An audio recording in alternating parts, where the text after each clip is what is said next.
welcome back to Main Street Living. Danielle, quick question. You remember how COVID-19 caused so many of us to pay attention to watching Tiger King Yeah.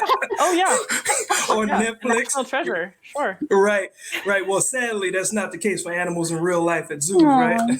Not the case, but a really exciting interview we have coming up here because I'd like to welcome to the show Rick Schwartz, ambassador for the San Diego Zoo Global. Rick, thanks so much for joining us. Thanks for having me, guys. I appreciate it. Good to see you. Absolutely. So I know, Rick, your title is ambassador, but that's just skimming the surface. So can you tell us a little bit more about your background? Well, yeah, as ambassador, it's my role to represent San Diego Zoo Global, the nonprofit that runs the zoo and safari park. But my whole life has been dedicated to animal care and animal science. I started off as a zookeeper and studying their behavior. And just as of about 2009 or 10, took on more of a spokesperson role for the organization, which now allows me to travel to Los Angeles or New York to be on different TV shows, national or local. And then I also am very fortunate. They send me to our conservation sites that we have all around the world. So I've been to the Galapagos Islands, I've been to Kenya and Botswana, Australia for koala conservation, and the list goes on. We do work all around the world, and I've been very fortunate to go and video some things there and bring those stories back in for our audience. Okay, so you mentioned the television, so tell us a little bit more. I know that you are one of the hosts for the show on Animal Planet. Well, yeah, sort of a host. Yeah, if you're familiar, Animal Planet's been kicking up some great new shows lately. The first one started at the Bronx Zoo, just called The Zoo. And it's sort of this intimate behind-the-scenes opportunity for the audience on Animal Planet to not just see the zoo animals, but understand the work that the keeper and care staff do. And we started last season, or last year, our first season, the Zoo San Diego.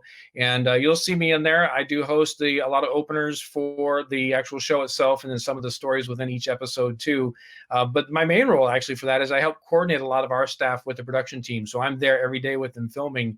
And it's been really fun for me because a lot of times when I'm assigned a project, I've got to go to one location only, and I'm there a lot, and then I disappear.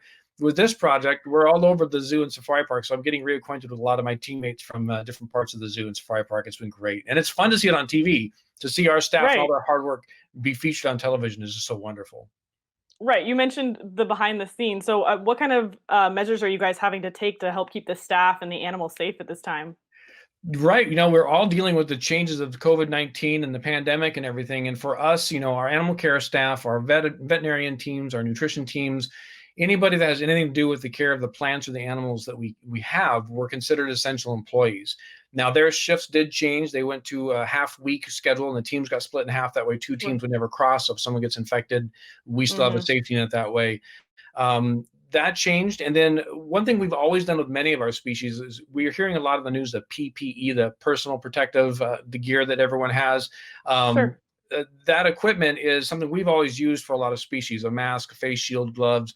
We've just increased that further for all species because we do know there are some species that can get COVID-19. It doesn't affect them the same way it affects humans, but they can still transmit it possibly too. So as an overall just sort of safety feature, we're requiring a lot of our staff now to wear that. A lot of the images you're sharing here are pre-COVID, by the way, so you're not seeing them in their protective gear. But our staff has been going to great lengths to keep themselves safe and the animals too. Absolutely. And I know you also mentioned that the zoo community itself is very collaborative. So have you been able to speak with other zoos and you guys are kind of working on this together? Yeah, it's one of those things where everyone kind of has their specialty. Some zoos work specialty with cheetahs or some specialty with birds or whatever.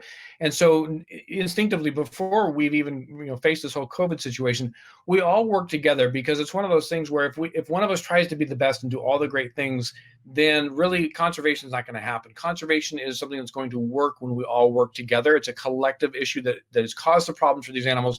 It'll be a collective thing that solves these problems. So once we get to the situation now where we're dealing with COVID-19, the communications and inner sort of, talking about how we're managing this and what works, what doesn't work has only continued that much more, making sure everyone's following best practices. Of course. And then we're coming to the end of our time here, so I want to make sure we talk about this. I know that San Diego Zoo Global is a nonprofit organization. Obviously, you guys aren't able to sell tickets right now. So what can people do to kind of help out? Yeah, as a nonprofit, we've always relied heavily on our ticket sales, concession sales, et cetera, to fund taking care of our wildlife that we have at the zoo and safari park, but also the work we do around the world. So now at this time, without those sales happening, we are asking for donations. You can go to our website, sandiegozoo.org, and immediately you'll have the opportunity to donate. Even if it's just $5, every little bit does help, that's for sure.